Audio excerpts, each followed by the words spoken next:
We are almost there, everybody. Welcome to day 5 of my Fall in Love DIY series. It's been so much fun putting this together for you guys. I won't lie, it's been some hard work committing to every single day, but we're almost there. Today's DIY is going to be some wood plank pumpkins. And here's what you're gonna need. You're gonna need 4 wood planks. Now I got this one from Hobby Lobby. They were already put together, linked together, and I just spray painted them orange. You'll need some cinnamon sticks, some raffia of your choice, whatever color you want. You'll need some type of fall leaf. And these are actually larger than the ones that I actually ended up using. And then you'll need some lettering, or you can just paint the letters on yourself. I went on ahead and I just printed some letters right offline. Okay? And if you're going to paint the letters, I'm sorry, if you're going to use printed letters offline, you will need some Mod Podge. Okay? So I have already cut the letters out. And here I am applying the Mod Podge to my already painted planks. And what I'm going to do is I'm going to just Mod Podge every letter on there. And you guys can see I almost lost my F.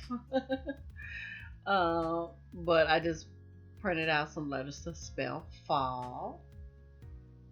And you can do, once again, you can do whatever you want. If you want something, I mean, leaves would probably be a little difficult, but it can say anything that you want it to say. But for me, and I'm sure for you, fall was the easiest thing for me to do.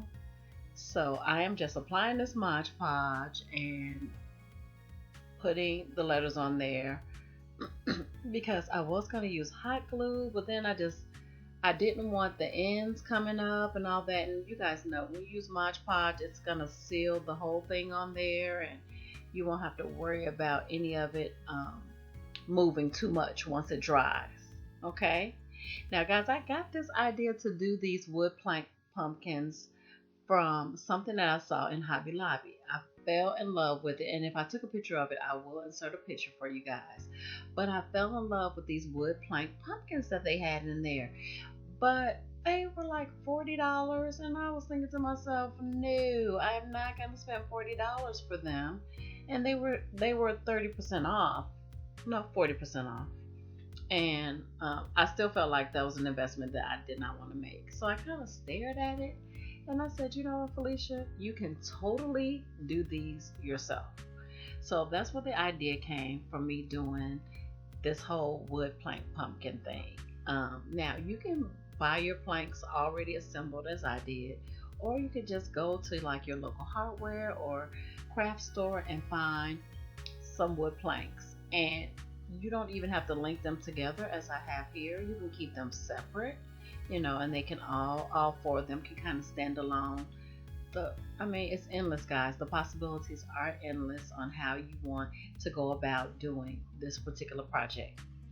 For me, it was easier for me to buy the planks. They were 9.90. It was 9.99 at Hobby Lobby, and it just came in a rustic brown color. And I just went on ahead and I just painted it orange.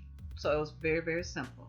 So I've already applied all of the Mod Podge to the letters, and my crafters out there know that this will dry clear, so you don't have to worry about that. I know when I initially used Mod Podge for the first time, I was so worried that it would not dry clear, but it indeed did dry clear, and you don't have to worry about it. And my daughter's just showing you the Mod Podge in the video.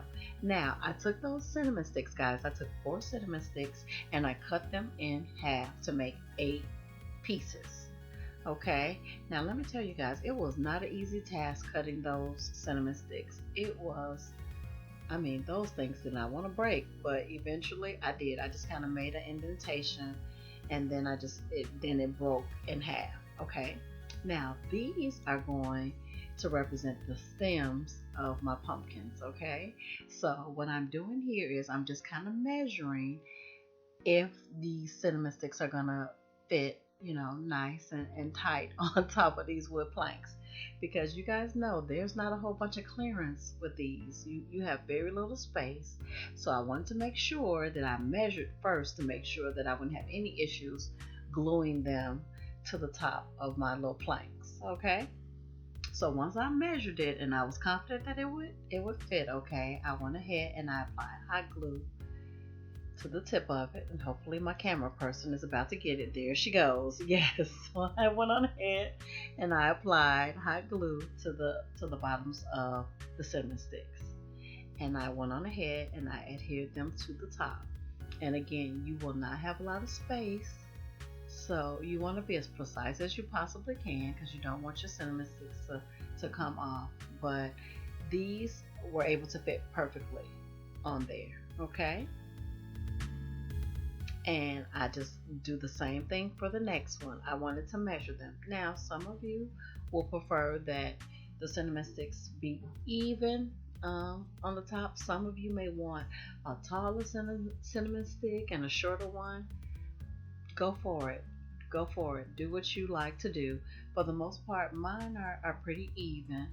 But, if one was taller than the other one, I think that would look great as well.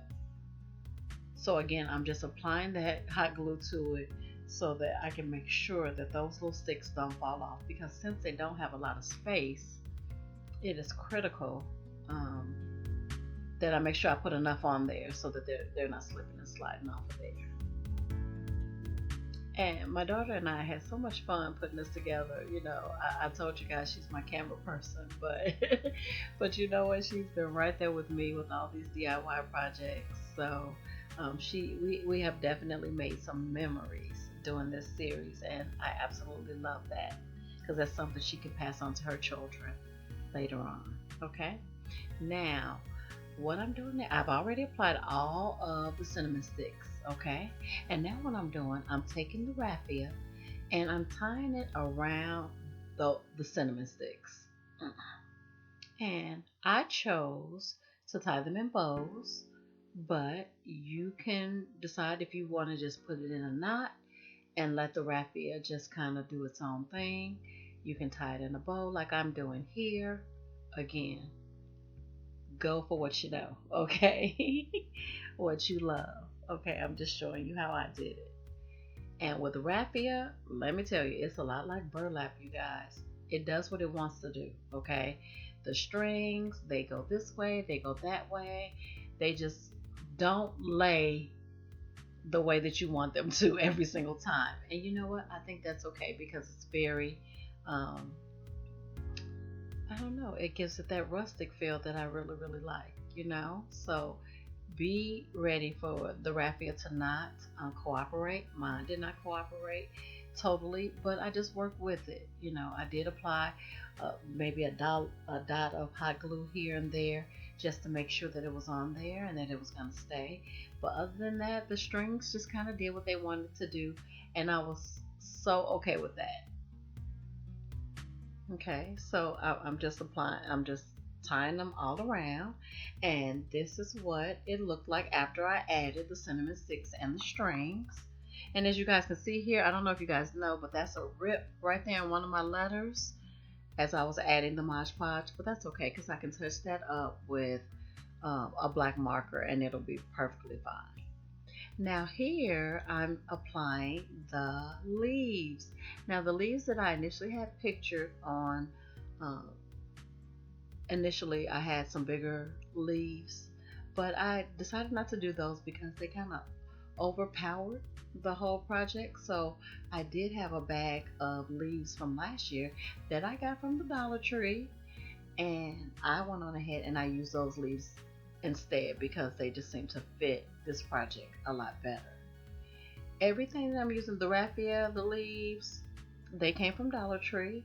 The letters, of course, were free. The only thing you're doing is paying for the paper and the ink that you use to print them off of. And even if you're good at just you can freehand it with some acrylic paint and just write fall. I mean, it doesn't get any easier than that. The letters aren't difficult, so you can freehand this. So honestly, guys, this is probably about a 10 or about $11, $12 project. And here is the final product. And I think it turned out so very cute. Um, I love how the letters are not all, matchy matchy. And I love how, again, the raffia is just kind of doing its own thing. And then I put the leaves on there to kind of just finish the whole thing off. And I love the way it turned out. I really, really do. And so, this again, these have been some really fun projects, and I really want to bring you guys some DIYs that you have not seen a million times on YouTube. I really want to bring you guys something good, so I hope you enjoyed it, and I hope you will join me tomorrow for day 6 of my DIY series. Thanks for watching, guys. Bye.